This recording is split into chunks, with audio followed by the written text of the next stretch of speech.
నిజంగా నాకు తులసి అంటే ప్రాణం. జీవితంలో పెళ్ళంటూ చేసుకుంటే నేను తులసిని తప్ప ఎవరిని చేసుకోను. తులసి అలా అనే ప్రతిజ్ఞ చేసింది. ఏడాది తిరిగేలోపు నిన్నందరి ముందు పెళ్లి చేసుకుని తీరుతానని నాకు మాటిచ్చిందిరా. ఏం మాట్లాడవేంటి అత్తయ్య? ఏం మాట్లాడమంటావు? గుండెలు పగిలి ఉన్నదాన్ని. కలత కన్నీళ్లు తప్ప నా దగ్గర మాట్లాడడానికి ఏముంది?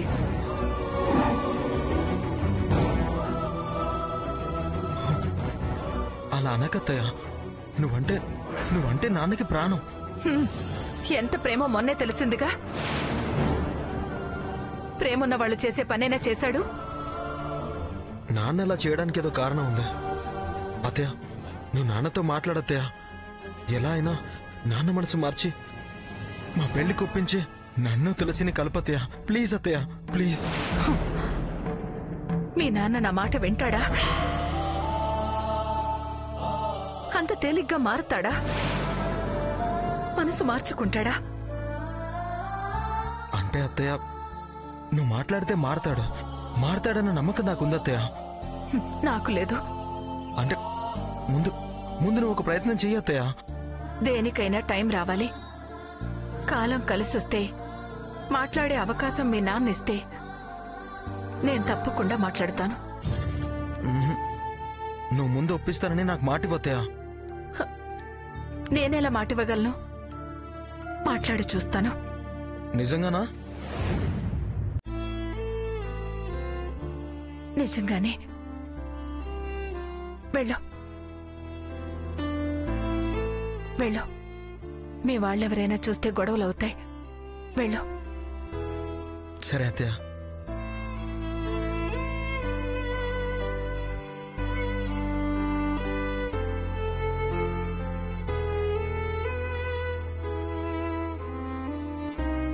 ఆదిత్య ఎంతగా బాధపడుతున్నాడు. పిల్లల ఇష్టాన్ని నిర్లక్ష్యంగా తుంచేయాలని చూస్తున్నారు. ఇంతమందిని బాధపెట్టి ఏం సాధిద్దామనుకుంటున్నావన్నయ్య? నువ్వే పెంచి నువ్వే తుంచేస్తావా? చాలా పెద్ద తప్పు చేస్తున్నావన్నయ్య.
అయ్యో, ఈ మధ్య మందులు వాడటం లేదు కదా. వీటి గురించి పట్టించుకోవడమే లేదు. ఒక్క మాత్ర కూడా లేదే. ఇప్పుడెలా?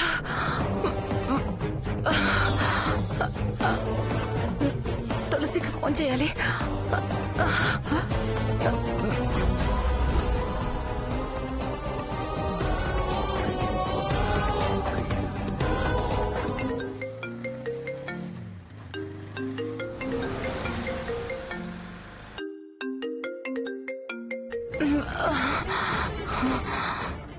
చెప్పు ప్రియా. తులసి, మాత్రలు తీసుకొస్తావా? అర్జెంటుగా నువ్వింటికి రా. పసర్లు ఆకులు అంటూ వాటిని వాడడం లేదని తెచ్చిపెట్టలేదు. ఇప్పుడెలా? మాత్రలు తీసుకురమ్మంటుంటే ఇప్పుడు ఎలా అంటూ మాట్లాడతావేంటే? అయ్యో, నేను చాలా దూరంలో ఉన్నాను. ఎంత అర్జెంట్ గా వచ్చినా అరగంట పడుతుంది ప్రియా. ఎలా ఇప్పుడు? అరగంట? ఏంటి ప్రియా అరగంట అని అలా అంటున్నావు? కాస్త నొప్పిగా ఉందే. అయ్యో ఇప్పుడెలా? సరే నువ్వు అలా రిలాక్స్డ్ గా ఉండు, అటు ఇటు తిరగకు. నేను ఎలాగోలాగా అన్ని టాబ్లెట్స్ అక్కడికి వచ్చేలా అరేంజ్ చేపిస్తా.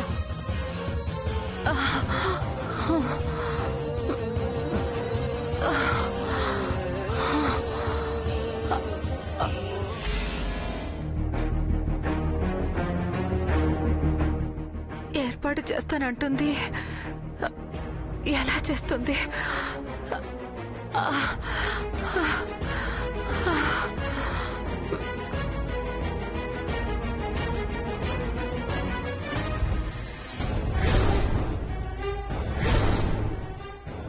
సరే మేడం, సరే.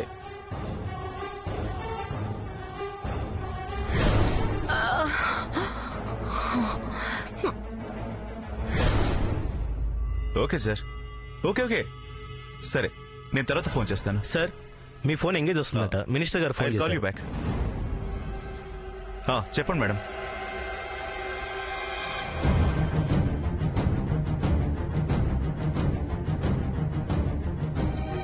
అలాగే మేడం.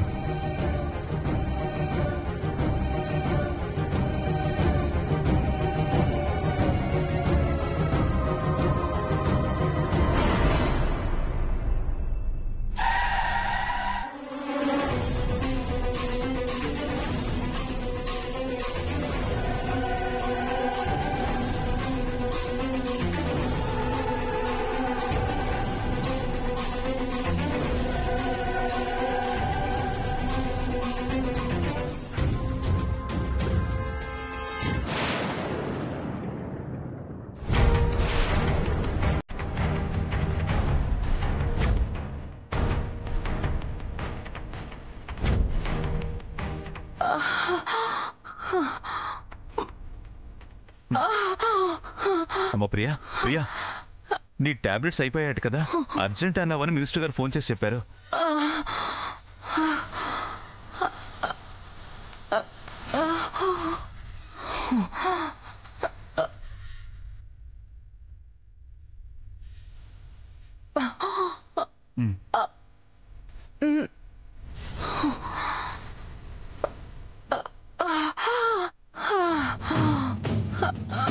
మామయ్యని నిన్ను కలపడానికి నేను ఇలా చేయాల్సి వచ్చింది ప్రియా. నీ టాబ్లెట్లు అయిపోయాయంట కదా, అర్జెంటుగా కావాలని మినిస్టర్ గారు ఫోన్ చేసి చెప్పారు.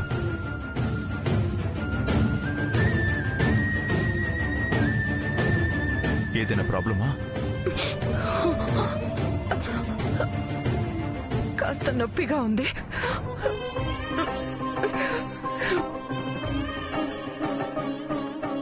అంత అశ్రద్ధ అయితే ఎలా అమ్మా? దేవుడు నా మీద శ్రద్ధ చూపడం మానేశాడు. ఇక నేను వీటి మీద శ్రద్ధ పెడితే ఏం, పెట్టకపోతే ఏం?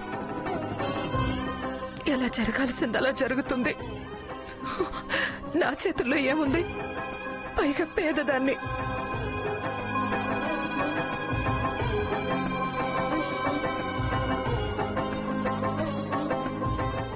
ఆ దేవుడేం అశ్రద్ధ చేయలేదు. చేస్తే నన్నెందుకు పంపిస్తాడు? పిచ్చి ఆలోచనలు మని కాస్త ప్రశాంతంగా ఉండు. ప్రశాంతత? కారణాలన్నీ తెలిసిపోయాక కాలం అలా లేదని అర్థమైతే ప్రశాంతంగా ఎలా ఉండగలను? టాబ్లెట్స్ తెచ్చినందుకు థ్యాంక్స్. కారణాలు చాలా ఉంటాయి,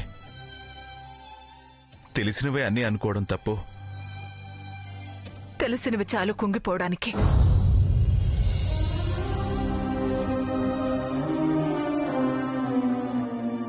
బాధపడి బాధ పెట్టడం మంచిది కాదు.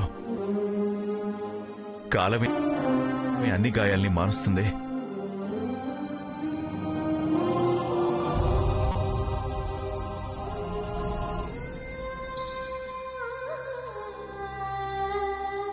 ధర్మంగా రావటం వేరు, ఆపద్ధర్మంగా రావడం వేరు.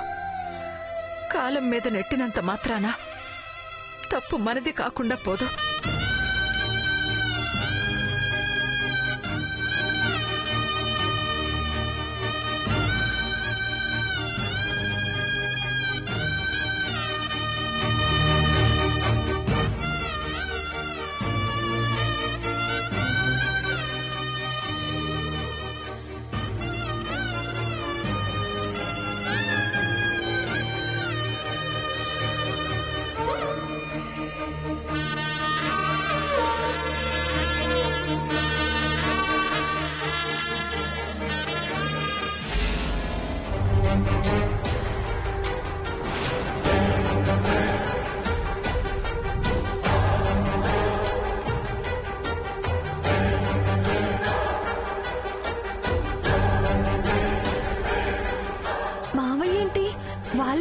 వస్తున్నాడు? ఆ మినిస్టర్ మళ్ళీ ఏదైనా పని చెప్పిందా, లేకపోతే మావయ్య గారు మనసు మార్చేసుకున్నారా? మళ్ళీ రాకపోకలు మొదలయ్యాయా? అదే జరిగితే నా పొజిషన్ మారిపోతుంది. అమ్మో, అలా జరగడానికి వీల్లేదు. అత్తయ్యకి చెప్పాలి.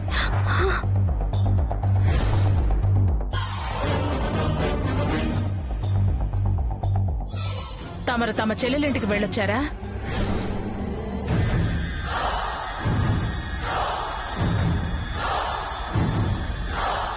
చెల్లెలని వెళ్ళలేదు, మినిస్టర్ గారు చెప్పారని వెళ్ళాల్సి వచ్చింది. ఎలా అయితేనే వెళ్ళారుగా. వెళ్ళక తప్పుతుందా? అంత ఇష్టం లేకపోతే తప్పించుకోవచ్చు కదా. సరైన కారణం చెప్పాలి కదా, చెప్పలేకే వెళ్ళాను. కారణమే ఉంటే మానేసేవాడిని కదా. ఇదంతా చూస్తుంటే ఆ తులసి ఆడిస్తున్న నాటకంలా ఉంది. ఏదేమైనా కావచ్చు, ఆ మినిస్టర్ మాటకు విలువివ్వాలి కదా. మన మీద కక్ష తీర్చుకోవడానికి ఆ మినిస్టర్ ప్లాన్ వేసినట్టుంది అత్తయ్య. సాలే అపో, మనకి ఆవిడకున్న పగలేంటి? కక్ష సాధించడానికి ఆవిడ స్థాయేంటి, మన స్థాయేంటి? అనవసరంగా అనుమానాలు కలిగించే మాటలు మాట్లాడుకో. ఆవిడ చెప్పిన పనులు చూస్తుంటే లక్ష్మి చెప్పిందే నిజమనిపిస్తోంది. ఆ మినిస్టర్ మీద ముఖ్యమంత్రి గారికి కంప్లైంట్ చేయమావయ్యా, ఆవిడ సంగతి తేలుస్తుంది. ఆవిడకేం కాదు, నా ఉద్యోగమే పోతుంది. ఆవిడ చాలా మంచి మనిషి, సీఎంకి చాలా కావాల్సిన మనిషి. ఎందుకు చిన్న చిన్న విషయాలన్నీ భూతద్దంలో చూసి మీ మూడంతా పాడు చేసుకుంటారు? మన ఫ్యామిలీ విషయాలు ఆవిడకి పోయకండి, వదిలేయండి.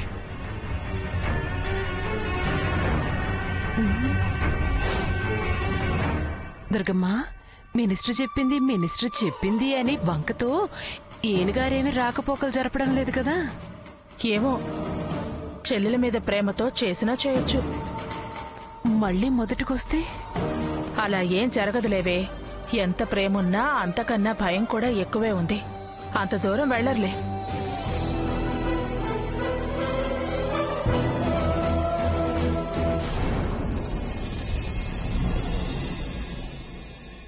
ఏమండి,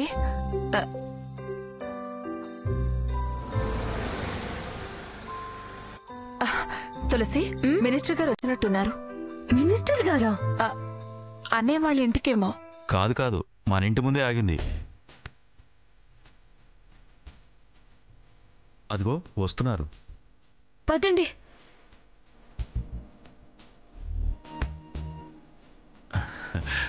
నమస్కారం అండి. నమస్తే మేడం. నమస్కారం.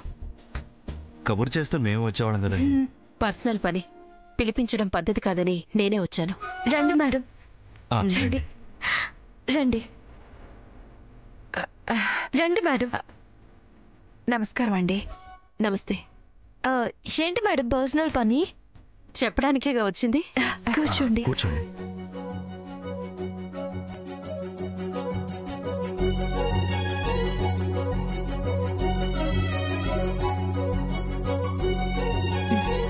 వద్దు, గతికితే అతకదంటారు.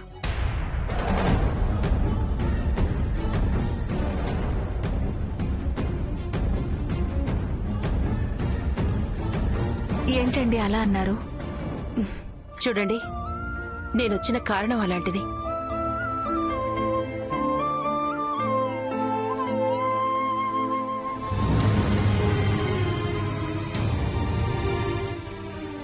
మినిస్టర్ గారు వచ్చారా?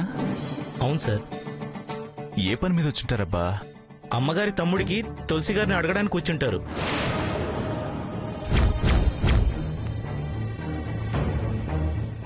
తులసిని వాళ్ళ తమ్ముడికి అడగడానికి వచ్చారా? ఆవిడ రేంజ్ ఏంటి, వీళ్ళ రేంజ్ ఏంటి? అంతా ఆశ్చర్యంగా ఉంది.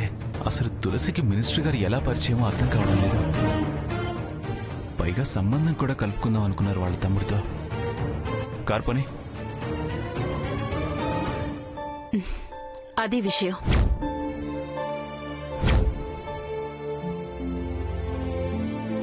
ఆస్తి, చదువు, సంస్కారం అన్నీ ఉన్నాయి. నా తమ్ముడని చెప్పడం కాదు, కానీ చాలా బుద్ధిమంతుడు.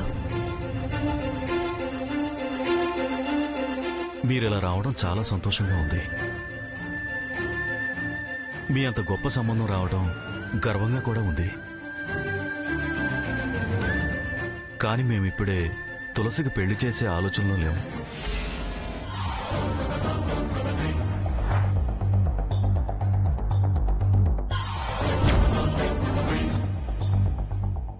చిన్న సమస్యలో ఉన్నాం. మాలో మేము తేల్చుకోలేని పరిస్థితి. ఆలోచన లేకపోవచ్చు.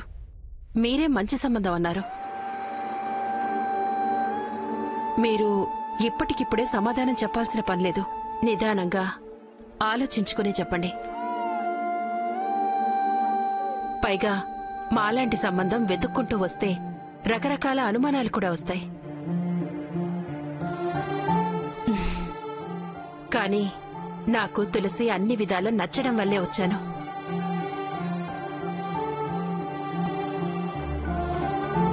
మీరు ఆలోచించి నిర్ణయం చెబితే నిశ్చితార్థం చేయొచ్చు. వస్తాను తులసి, వస్తానండి.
ఏంటే తులసి ఇదంతా? మొన్నే కదా నిశ్చితార్థం చెడిపోయింది. అప్పుడే సంబంధం అంటూ ఆ మినిస్టర్ రావడం ఏంటి? అసలు మీ పరిచయం ఏంటే? నీ మీద ఆవిడకి అంతిదేంటి? మా ఇద్దరి సంబంధం అలా ఉంచుదాం. నాకు సంబంధం వస్తే ఏంటిది అంటావే? ఆడపిల్లలున్నవాళ్లు కాలికి బలపం కట్టుకు తిరిగినా ఇలాంటి సంబంధాలు దొరకనే దొరకవు. పెళ్లిడి పిల్ల మంచిదని, కుటుంబం కూడా మంచిదని, పిల్ల తెలివైంది, చురుకైంది అని కన్ను ముక్కు తీరు బావుంటే అవసరం ఉన్నవాళ్లు వాళ్లే వెతుక్కుంటూ వస్తారు. అలాగే నా గురించి ఆవిడికి తెలుసు కాబట్టి వచ్చింది. అందులో తప్పేంటి ప్రియా? అయినా అంత గొప్ప సంబంధం వస్తే ఎవరైనా ఎగిరికి అంతేస్తారు. నువ్వేంటి నన్ను ఏంటి అని ప్రశ్నిస్తున్నావు? అవును ప్రియా, అంతా దీని అదృష్టం. మనం ఈ సంబంధం గురించి ఆలోచించాలి. ఏం మాట్లాడుతున్నారు మీరు? అది నాకేమని మాటిచ్చింది? మీరే మాట్లాడుతున్నారు. గొప్పింటి సంబంధం కదా అని అలా అన్నాను. సర్లే, నీ బాధ నాకు అర్థమైంది.